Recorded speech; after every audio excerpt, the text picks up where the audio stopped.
Hello and welcome to Developer Marketing Stories. Now, in every episode of this podcast, we are going to speak to someone who's launched a product, community, or service aimed at developers. And we're going to ask them to reflect on the journey that they took so that we can help to unpack some of the advice and learnings from their story that you can apply to your developer marketing program. I'm Adam Duvander. I run a developer content agency as well as developer marketing training with Matthew. Yeah, and I'm Matthew Ravel. I run Hoopy, which is a developer marketing, developer relations agency, and also I am the founder of DevRelcon. And of course, another reason that we're doing this podcast is the developer marketing training that Matthew and I run.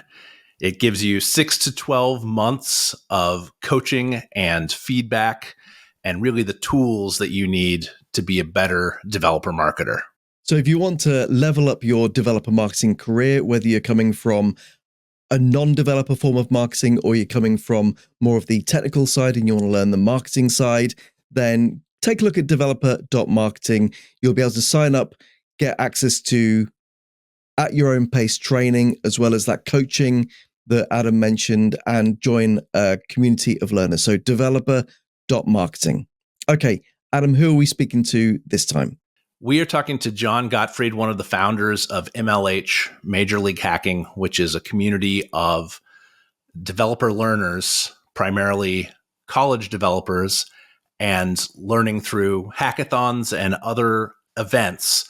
And they have a really unique story for developer marketers. And that's why we wanted to bring them on here, because of the way that they structure that learning. And we got to dig into a lot of that from the early days of MLH's story through how they are helping developer marketing companies like your own be able to reach developers. So, Jon, you and Swift founded MLH. Could you take us back to the time when you were both working at different API companies and you had this inkling that there was an opportunity there?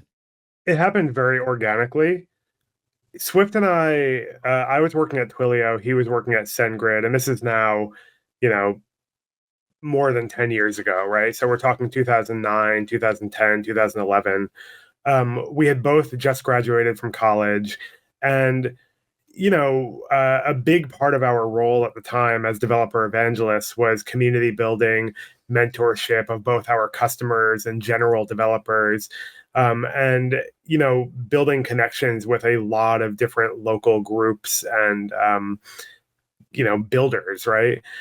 And for both of us, community had been a big part of our stories, becoming developers and getting into evangelism in the first place.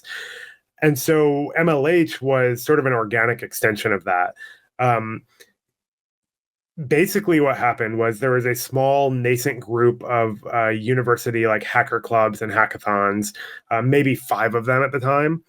And, we had become friends with them. Swift had been traveling around to a lot of the events to basically help them run smoothly. And, some of the organizers were asking him and I about, how do we build more connection between different campuses? How do we actually make this something that's bigger than just our one school? And through a lot of, zigzaggy paths, like that eventually became MLH. But really in those early days, it was born out of a very immediate desire to just have connections between a lot of disparate groups. On LinkedIn, it says that Swift started a few months before you did, right? And so it sounds like that was that time where he's sort of traveling. He's like, I guess this is whatever becomes MLH, right? Can you take us to the exact moment where the two of you said, okay, this is the thing, like Swift has already left, a fast moving startup. You're at one that, arguably is bigger. It did acquire the other. So what's that moment? We had a long running bet about that, actually. About which would acquire which? Yeah, basically which one would end up being more valuable. I think I won, but So what is that moment where you say, okay, this is the time to leave and join this new thing? Yeah, I'll tell you guys like the sort of like raw story, right? Like Swift and I were good friends. we were also roommates at the time. And so we spent a lot of time together. We hung out a lot. We, brainstormed crazy ideas. We did hackathons together. And, Swift had a previous company with some of his friends from college called Hacker League, which was sort of like a precursor to something like DevPost. And they were in the process of selling that to Mashery and Intel. And so he quit his job really to focus on that. But the real story is that we had gone on a vacation together to Berlin, and we sort of made a pact to quit our jobs and start a startup together. MLH wasn't really on the table yet at that point, but we knew we wanted to work together. We both went back home, told our bosses we were leaving, and his boss was kind of like, wow, it's been amazing working with you. Like, sorry to see you go. And my boss was basically like, nah, you should really stick around a couple more months. And so I failed to quit my job. And so Swift left his job, was focused on selling his company, and in that time started, MLH by like traveling around and helping all of these organizers. I was sort of in those first 6 months, like behind the scenes, like I would give him advice on different things. We would work together on some proposals. Often I used my expense account where we would sponsor a hackathon and he would sleep on the couch in my hotel room for free. And so there was a healthy amount of collaboration, but like he started working on it full time about 6 months before I did. And it was in those 6 months that MLH really sort of like sprouted up through this organic community like need. I quit my job in, I guess it was the end of March 2014. And that was when we started working on it full time together. But, I think like a lot of founding stories, it's often an indirect path. That's just like when the timing feels right. Like by that point in 2014, it was clear that this was not just something that Swift could do alone flying around. It was clear there was a lot of excitement and demand around it. And honestly, it was something that we were both really excited about on a personal level because we loved working with like students and developers and people who were building community. And it just felt right. We had no idea of what the business model would be. We had no idea how big it would become, but it felt like the right way to spend our time. What was the product that you were selling? In the early days of MLH, the product that we were selling to companies was effectively just like packages of sponsorship. So rather than negotiating with 5 different events, we would have a standardized package that we sold directly to the companies. To be honest, like that didn't scale very well. We found very quickly that we quickly exhausted people's travel budgets faster than they exhausted their sponsorship budget. And so even though people would sponsor 5 or 10 events, they couldn't even go to all of them. And so we had to evolve pretty quickly from that. But like the early sale was just standardized event sponsorships. Now it looks a lot more like a programmatic, like high scale, developer marketing program. But it took a lot of iteration to get there. But for the students in the early days, the main value prop was we connect them together, we have some shared values, and we do rankings of all of the schools that participate. What were the steps that you took in those early days to make your brand one that would appeal to developers? I actually think that this is one of those challenges that a lot of developer communities encounter eventually, of how do you balance the needs of your community versus the needs of your corporate customers. Coming from Twilio and SendGrid, we both had a pretty opinionated view on what made a good developer experience. Things like, even if I was at an event representing Twilio, I would gladly help someone debug a competitor's platform, or I would go, assist someone with an issue that was totally outside of the scope of them becoming a Twilio customer, because there was a feeling that as a representative of the company, you were building goodwill, you were building relationships, and ultimately you were building a positive like brand impression, to put it in really corporate speak. And so that was like I think a guiding principle in those early days of MLH, where, we were going to events representing our corporate sponsors, but we would help people no matter what.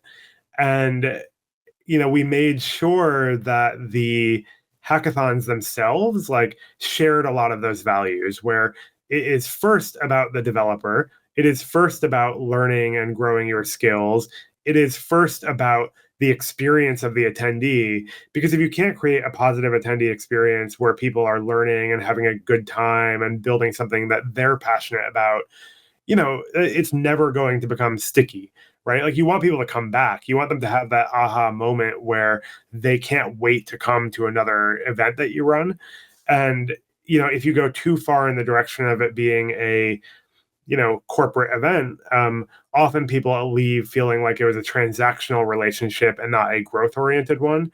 And we were very conscious of that even from the early days. And there's a lot more to that, but really it's about putting the developers first. And over time, as we became a B Corp, like, we actually enshrined that in the company. Like, the mission of the company, which is like legally in our operating documents, is to empower hackers. And so we are accountable to that more than anything else. But you do have corporate sponsors who have to then turn around and provide metrics to someone. How do you sort of balance that? I mean, the philosophy that you've shared, I think, Matthew and I fully are on board with that community first, developer first philosophy, but somebody has to explain that back. The way that it manifests for a sponsor is very different. Like, developer platforms want to be involved with communities that are healthy, right? They get more value out of it. They get more ROI when they are involved with healthy, thriving developer communities. And so the ROI is really about brand awareness, developer acquisition, use cases, and in some cases, talent acquisition. None of those things are really possible if the developers aren't having a good experience in the first place. For example, let's say that you bring a platform to an event that doesn't have a strong self-service motion. Developers go to their website, they're going to churn immediately, right? Like, this has to be something where people can understand how to use it. It is in our best interest to provide tools to developers that are like well understood, easy to use, like easy to intuit, so that the company actually gets those signups and people using the platform in a meaningful way. And so you have to like consider both sides of it, right? Like, neither one really exists in a vacuum, because when you're doing grassroots developer outreach, you can't afford to have a sales engineer sit next to every person who's signing up for the platform, which is often how a lot of those enterprise developer platforms grew, before the days of developer relations. When you gave your notice to your boss, you were somehow talked into staying longer. Did they say, Jon, you're crazy to go off and start your own thing? No one said I was crazy. Twilio had, I think, a healthy respect for being a launch pad for people. And I had a good relationship both with my boss, Rob Spector, who I still am friends with to this day, but also with Jeff, the CEO. And, they did the thing that good employers do of asking, how can we keep you? Is there anything we can do? Like, what are we missing here? And for me, it wasn't about that. Like, I loved my job at Twilio, and I thought it was an exceptional place for me to work. But as a someone who is in their early 20s and like had all of this energy and sort of like excitement around startups, it felt like the time was right to do my own thing with a close friend of mine. And so I think they understood. Really, the pitch for getting me to stay was like a bit more utilitarian, right? It was like, you have a lot of projects in flight, don't leave us hanging, like, help finish up the things that you've committed to. And like, that was a reasonable pitch, right? Like, I did not want to leave on bad terms, and they had not put me in a position where I wanted to leave on bad terms. And so it was totally reasonable for me to stick around for 6 more months to like see through all of these different things I had going on, and do more of a straightforward, like, offboarding. And so there was a timeline that you both agreed to there with that? it was loose. Like, we didn't actually agree, like, I will be gone in 6 months, but it was more like, finish some of the stuff we were working on, see how it feels, and let's talk about this later, right? And I think that for me, it gave me time to like reflect on, am I ready to go like do my own thing, right? And it's interesting because I had done a lot of side projects. I had had a lot of fledgling startup ideas that didn't go anywhere. And, you see all this mythology around starting startups in the media.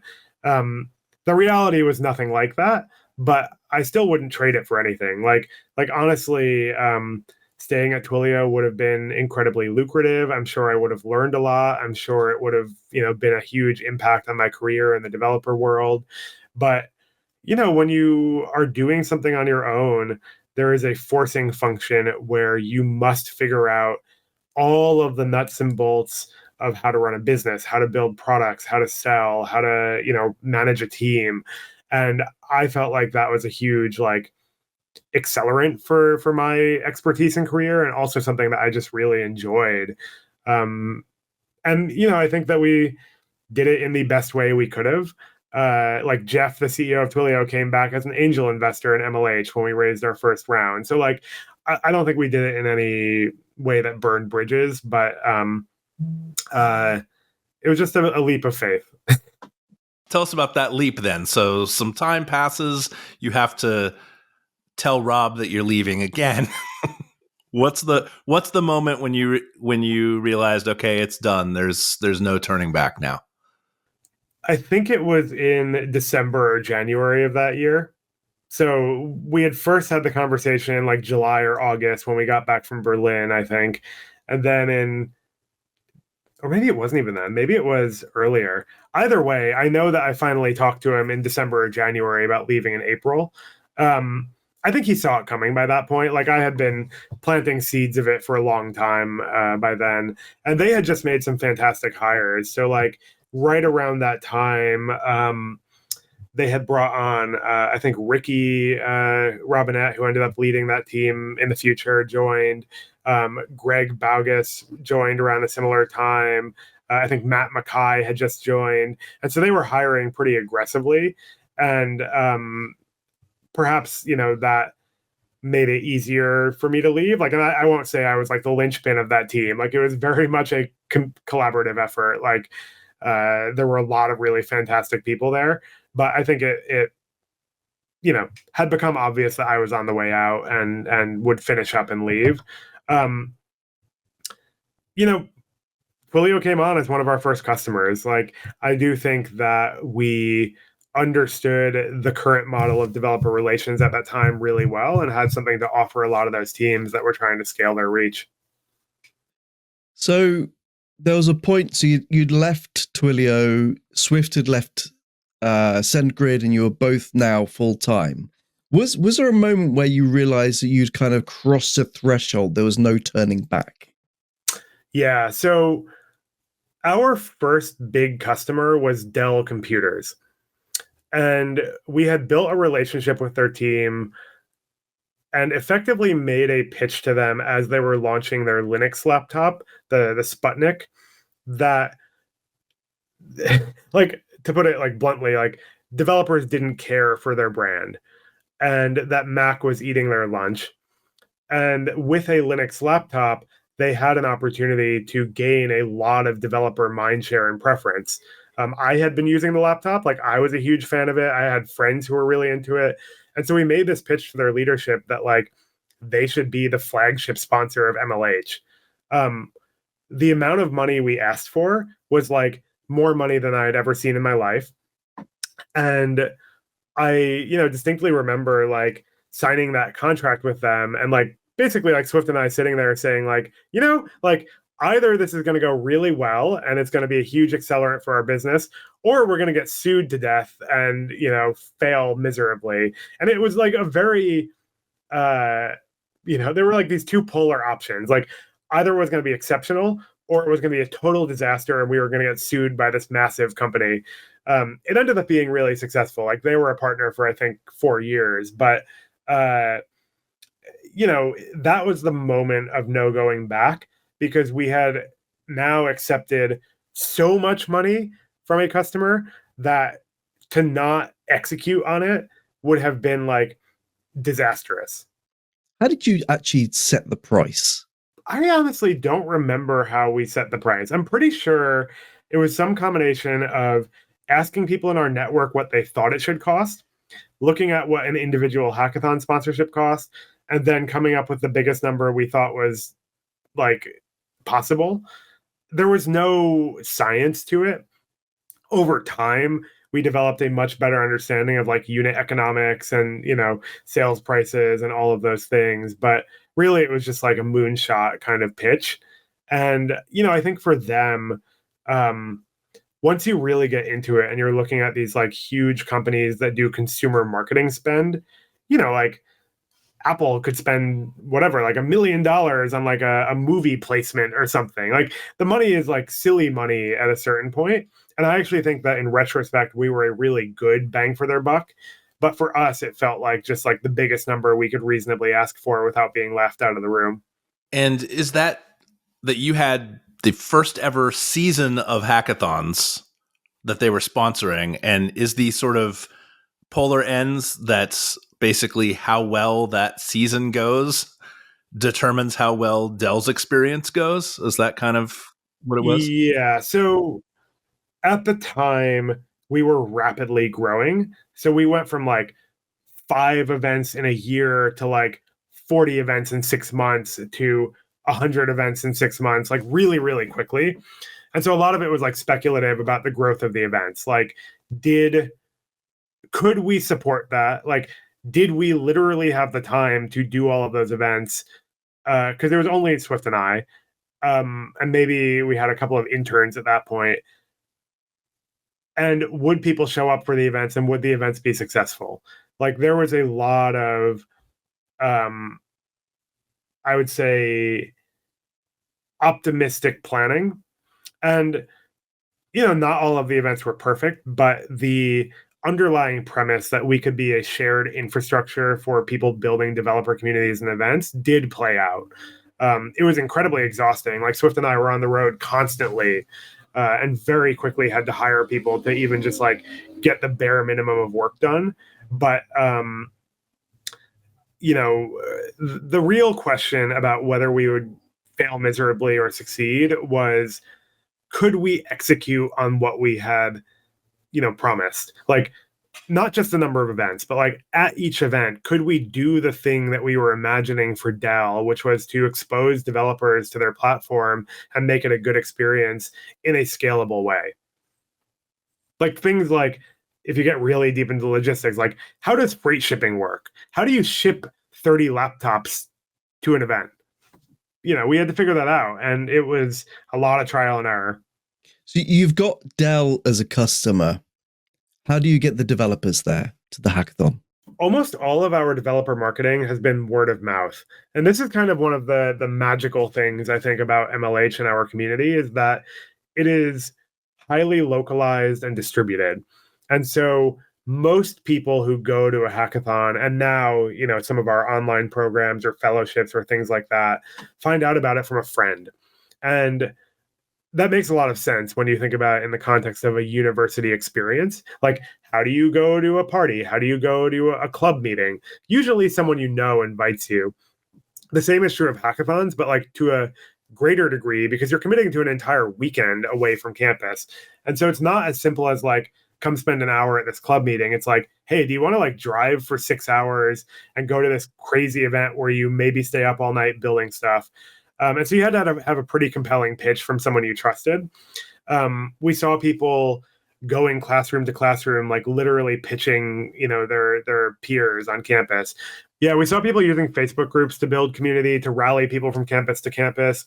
We saw people who were like super fans of MLH, literally like driving around to all of the campuses nearby to pitch this idea of hackathons and the culture they were trying to build. There was just like an enormous amount of energy and passion around it.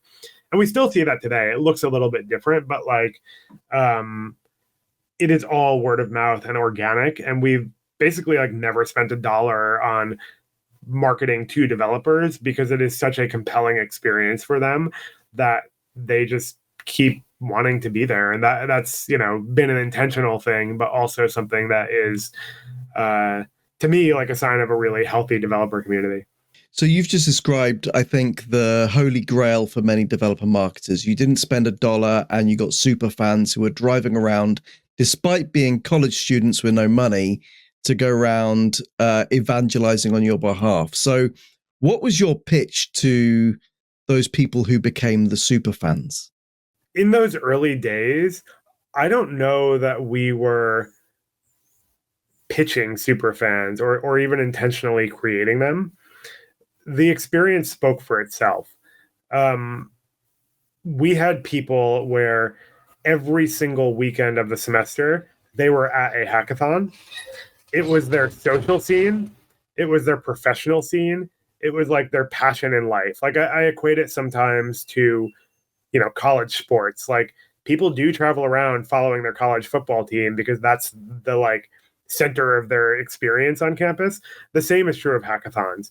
When you say it's the holy grail of developer marketing, though, I think that it's that is a really interesting statement to me, because I have seen other companies do similar things where they are able to create such a compelling experience that fits the needs of their developer community that they don't have to do a ton of paid marketing.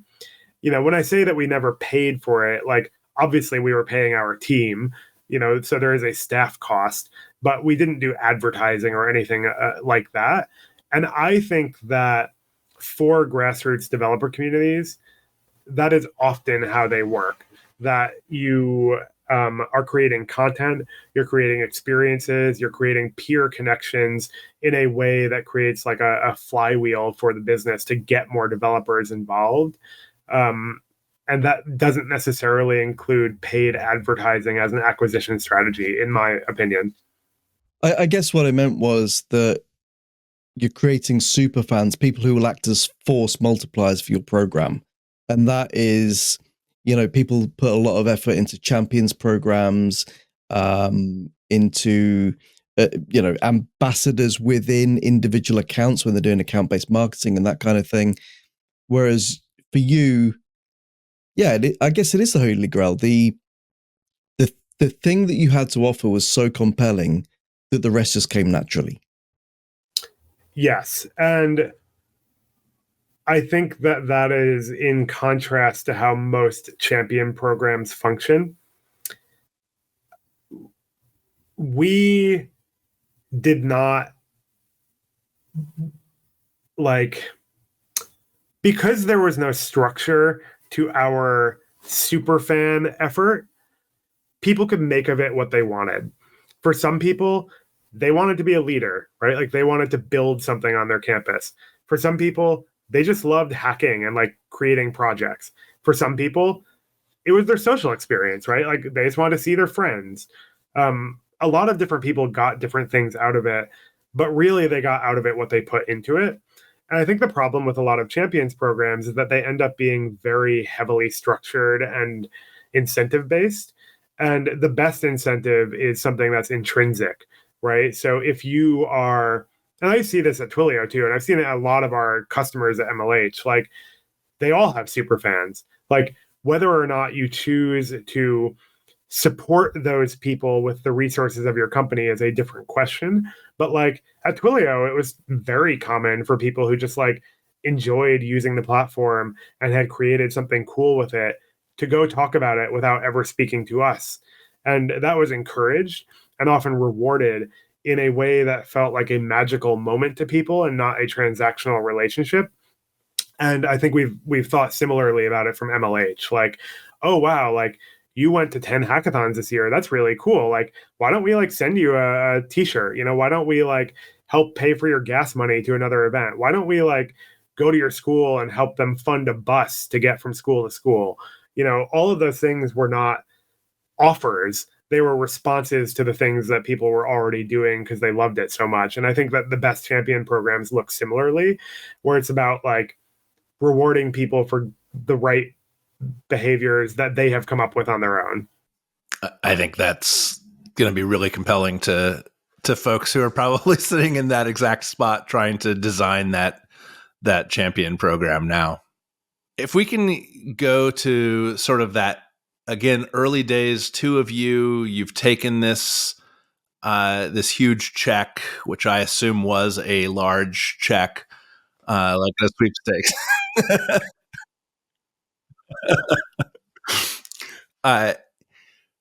Was there, you two were doing so much of what you'd never done before. Was there someone who you would reach out to and sort of have as a sounding board? There were a lot of people we reached out to as sounding boards. I mean, basically everyone we worked with at Twilio and SendGrid and beyond became our advisors and sounding board. Certainly we talked to Rob, we talked to Jeff every once in a while. I know Swift talked to like Tim Falls and people like that. Like there were a lot of folks who were experts in this that we reached out to all the time. I don't think either of us was ever so proud as to think we knew everything. Like we depended on advisors from the very beginning, and we continue to this day. Like, Adam, like we've talked to you before about how do we like create awesome developer content for our community, right? Like Matthew, like we've talked a lot about developer relations and community building. Like I think that DevRel in particular is a field that is highly collaborative and not secretive. And we leaned really heavily into that. And we continue to do the same in offering what we've learned. What were some of the things that people told you that really helped you to either overcome a problem or really just push things forward? This is perhaps counter to what I said previously, but one of the biggest pieces of advice that Jeff from Twilio gave me is that when you're starting a company, it is very unlikely that you will be able to hire your way out of problems.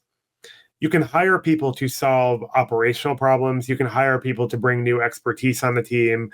But really, it's up to the founders to solve a lot of the core design and structure problems of the business. And that was a mistake we had made. Like in the early days, we had perhaps over-relied on outsourcing our lack of expertise.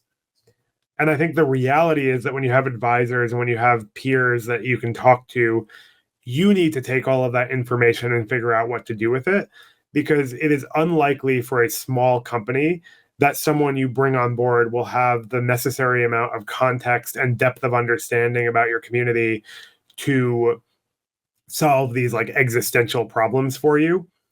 And that's not to say that MLH could only exist with Swift and I, but I do think that in the early days of a startup, it is up to the founders to figure out their existential direction, and that you can't hire your way out of that, even if you can rely on and integrate the advice of other people. Yeah, you couldn't abdicate those big choices that someone had to make. Yeah, like sales is a really good example. Like I had no background in sales, and I kind of took it on from the beginning. And we worked with a handful of different sales advisors and hires over the years, many of which were fantastic.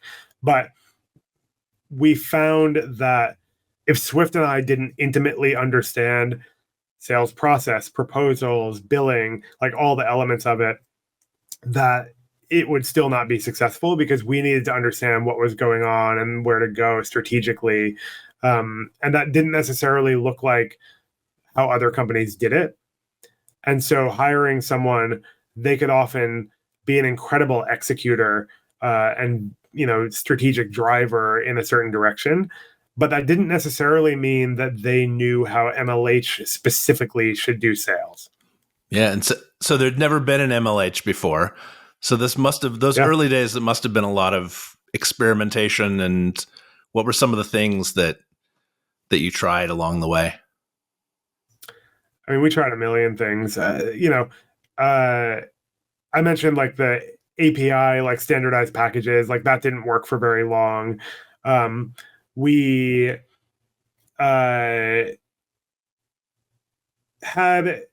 this premise at the beginning that every event needed to be staffed by someone at MLH. As you scale to 100 events, every 6 months, we didn't even have enough people time to do that. Like our team was traveling constantly. And so we quickly had to figure out how do we like build a more scalable, like workforce, like how do we get more people involved in this in a way that they're representing MLH at events. That took a ton of trial and error.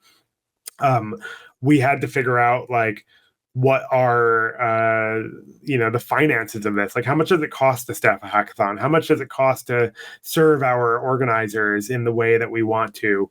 There's a million things that you dig into as you go on, and like not all of it worked very well, but you figure it out, fail, and move on. In the past, you've spoken about there was some number of students across the world who have worn an MLH t-shirt on campus, and that acts, some other number of students see that.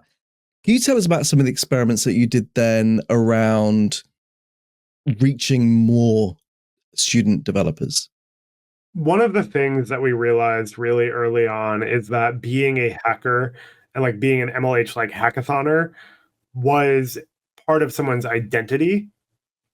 And people like to share their identity with both visual and spoken indicators. And I realize that's like a very like academic description of what's going on here, but like people have jargon, developers have jargon.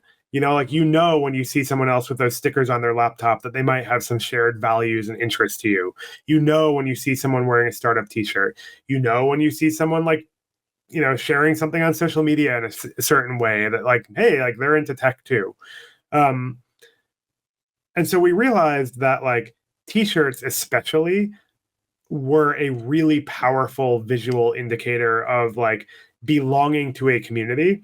And this was perhaps something that like we learned from Twilio and SendGrid, where like people would joke that they were swag companies, right? But MLH legitimately has produced hundreds of thousands of t-shirts at this point. And we use them as a way for people to identify with one another, represent this thing that they're passionate about, and feel like they are part of something bigger than themselves. Like we change the design every year. We give them out in a limited quantity, and we, see that paying itself back. Like it is not uncommon for me to walk around New York City and see people in MLH shirts. Like this is very much a thing that people, feel as part of their story and their journey in becoming a developer. And the designs have to match that level of passion, right? Like they have to be cool, they have to be interesting, they have to be something people actually want to wear. And I think that's just like a really powerful thing. And I actually think a lot of companies, underestimate swag, but like in order for it to be effective, it has to be something that resonates with people and actually like represents their interests. So what were some of the non-scalable things? Because obviously printing hundreds of thousands of t-shirts is a big thing. There are a lot of things that start out non-scalable that if they work, you eventually have to figure out how to scale. So a really good example of this is the coaching that we provide to our local organizers. Like MLH is a distributed network. There are hundreds of local chapters that put on their own meetups and hackathons under the MLH umbrella. And in the early days, like those people were personal friends of Swift and I. And so we were chatting with them on Facebook Messenger. They were calling us every once in a while. We would meet up for coffee in person. And that was how that coaching happened. Over time, as you have hundreds or thousands of those organizers, you have to figure out how to scale it. And so we basically had to build like processes and frameworks and open source documented guidance for how to do a lot of those things. And I've seen the same thing happen with a lot of developer communities where like your developer advocates or your developer, relations folks or whatever you want to call them, develop personal relationships with members of your community that are really powerful. How do you replicate that for tens of thousands of people? Like, how do you build something where peers are giving each other advice, or your team can give advice in a one-to-many format, or whatever it is? But, like taking the core bit of like, we need a human to provide advice and guidance and coaching to other humans. is something that often starts out very, very unscalable, that if you are successful needs to scale in novel ways. Other things that we did were like, in the early days, we facilitated a lot of the transportation between events. And that's not to say that we like literally reimbursed everyone for gas money, but like, okay, let's go to a school and get 60 people so we can fill a coach bus, right? That doesn't scale very well. And eventually we had to teach schools and students how to do that on their own. But that was one of the early strategies that we literally did in-house through trial and error and like pure elbow grease to cross-pollinate the different campuses. And so I think that, you know, there's a lot of things you have to try. Even t-shirts, though, you know, it's easy to say like, oh, you get a vendor and outsource that. There's a lot more logistical complexity to making it happen. And, you know, it took a lot of trial to get it to a point where it was like an easy to predict, you know, stable engine of distributing like cool swag that people actually liked. So what were some of those things, whether with t-shirts or other projects, that didn't work so well? One of the things that I think didn't work very well was the first iteration of like our staffing program. So we call it the MLH Coaches Program. The first version of it was basically like, we have these passionate community members. They want to represent MLH at events. Let's pay for their travel costs and just let them loose, right? We quickly discovered that everyone had a different idea of what a successful, you know, weekend looked like.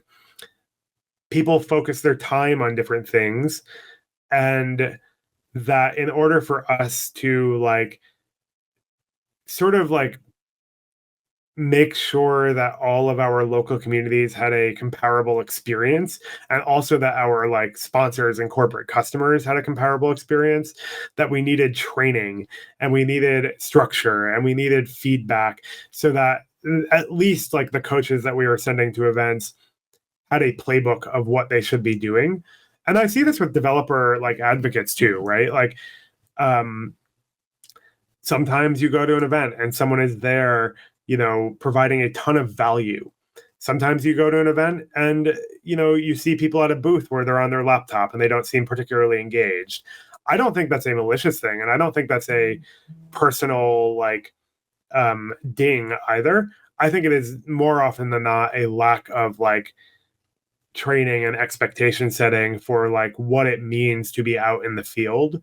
And we've had a lot of things like that. Like the staffing program is a good example. How we provided support to organizers is a similar example. And I think that like as any community grows, like documentation, standardization, resource sharing, like all of that stuff becomes really, really important, so that you can, you know, give people a good experience no matter where they are or where they're at. Were there any times where you felt as though the problems you were facing were insurmountable? Often. I mean, I think that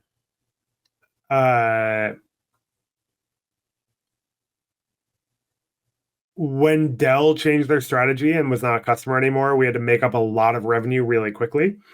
That was definitely a forcing function. More recently than that, in 2020, we had a community of hundreds of in-person events that suddenly couldn't do that anymore. And over the span of weeks, we had to figure out, like, what do we do with all of these people that were planning to throw and attend hackathons over the next year, right? And it's interesting because, like, there were sort of two parallel solutions to it. One was that we had to reinvent what a virtual hackathon looked like. The other was that we had to build novel new programs like our fellowship that served a different core need that our community members had. So on the hackathon side, no in-person events, right? Everyone's going to get COVID. Let's go virtual. Our team put a ton of time into figuring out, like, what does a live virtual hackathon look like as compared to a long-running asynchronous one? On the talent side, on the fellowship, a lot of folks in our community lost their internships and jobs when COVID happened, and we had to effectively invent an alternative to that. Like, what could we give them over that summer of 2020 that would give them a similar level of professional experience where they could go get a job the following year? And it ended up being like a distributed internship, right? Like, how do we get people with a lot of disparate skills, locations, interests matched to projects and mentors and build something that would actually get them from, like, never having worked on a production code base before to, wow, I'm competent and can get a job. And that required a ton of experimentation and, like, for lack of a better term, innovation in what we actually provided to our community members. But at the time, it felt very insurmountable, right? Like, contracts were drying up, events weren't running. There were a lot of problems all at once that we had to overcome. Given this experience now, 10 years at MLH, how do you measure success? What are the things that you report back to people who matter? The thing that matters most to us is impact. We just passed our millionth developer after 10 years, which is a huge milestone that we basically missed because our team was so focused on just, like, doing stuff. And literally someone, like, pulled up a dashboard one day and was like, oh, wow, we passed 1 million. So it was really exciting once we realized that had happened. More importantly than that, though, like, the thing that we consistently hear from people in our community is that being part of it is a life-changing experience for them. In raw numbers, like, something like 40% of the people who participate say that being part of MLH changed their life. But I hear it anecdotally all the time. Like, I go to meetups for professionals, like, in the industry, where they say that, like, going to hackathons, going into the MLH fellowship, like, being part of these clubs on campus was their formative experience as a developer.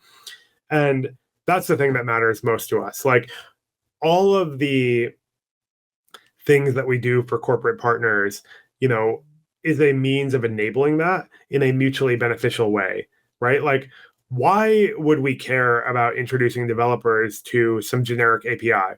The reason we care is because when you're going into the industry, if you don't understand how developer platforms work and how APIs work and how to use a lot of these bleeding edge tools, you're going to be left behind. Like, they're a core part of a tool belt. They're a core part of being a professional engineer.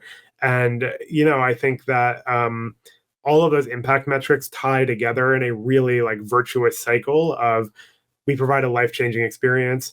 It changes the trajectory of people's careers, and both the individuals involved and the companies involved get a ton of value out of it.